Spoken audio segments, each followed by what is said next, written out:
everyone, it's me Yana and welcome back with another vlog. So ngayong araw nga ay nandito kami sa palengke, kasama ko nga din si mama dahil namili kami ng mga kulang namin sa bahay and yung mga kakailangan din namin dahil ngayong araw nga ay magluluto kami ng butong o kilala bilang kakanin. One of the ingredients nga para sa paggawa ng butong is yung coconut milk or ang gata. Kaya naman agad naman nilinis ni Papa itong itak niya at ang kudkuran. Di ko alam kung anong tawag sa inyo, basta kudkuran ang tawag sa amin.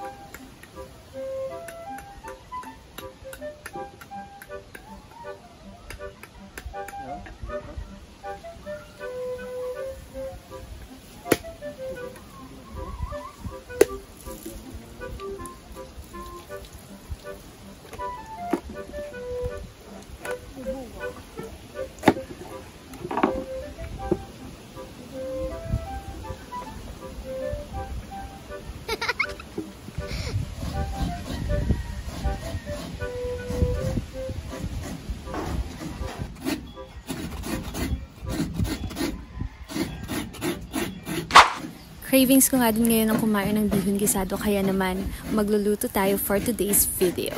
Huy! We're not getting any younger na nga, kaya naman kailangan nating matuto kung paano nga ba magluto. Maitabi mo, ako na. Huy! Very supportive nga ang parents ko sa pagva-vlog ko. Baw, lipay-lipay. Sila sa vlog ko.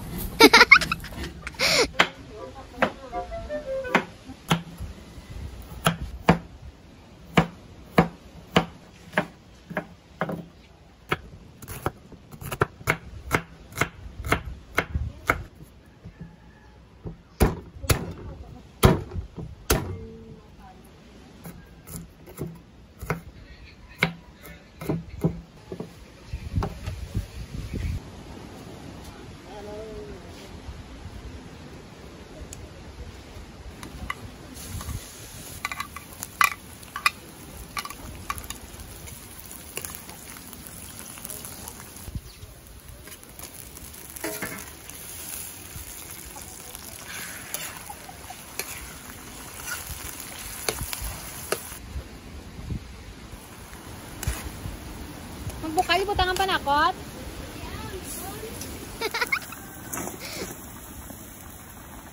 Okay na to. Charis.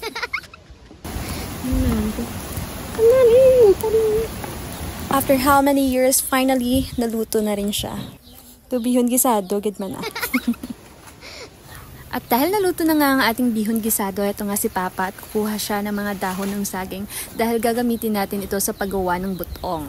O, diba? Sugo ko sa Charis. Ito nga si Mama at nag-start ng pigain itong mga niyog na kinayod kanina ni Papa. Isa nga sa mga ingredients sa paggawa ng butong ay itong glutinous rice or pilit kung tawagin dito sa amin. After that, ibababad lang natin itong gata sa glutinous rice hanggang sa magmukha siyang ganito, hanggang sa ma-absorb nito ang lahat ng gata. And after that, lulutuin natin ito at halu-haluin lamang hanggang sa magmukha siyang ganito. I-transfer na natin sa pinaglagyan natin kanina ng gata, and that's the time na pwede na nating balutin sa dahon ng saging. Natabunan? Paano man? Hindi na amo ko na. Hindi, may buho. Kapila ang tama. Hindi ko kaya kapalo. Dali lang. Hindi ka na kapalo. Pila. Amanya? Pila ko. Ipilon mo parang hindi magbuho, hindi masadlang katubi. Paano pilon? Ang buon mo na bala ako dito. Bubi wala. Nagawa ko ba sa gilid mo? Wala pa gani, kumain yung muan. Ano naman? Il-on mo niya ako na.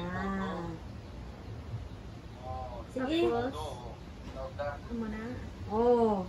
Dito ko tumutubra ko gina. Sige, ang buho. Yan, gagawa sa sulod ng tabla. Kaya dapat na buho. Ha? Yan, ang ginimo mo yan. Datang burong na yan. Araw, takto na na.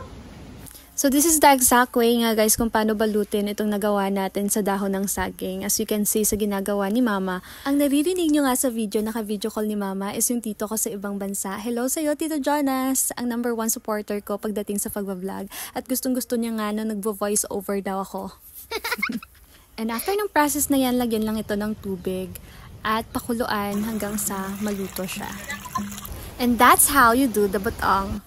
Thank you for watching. Diri na lang. Bye!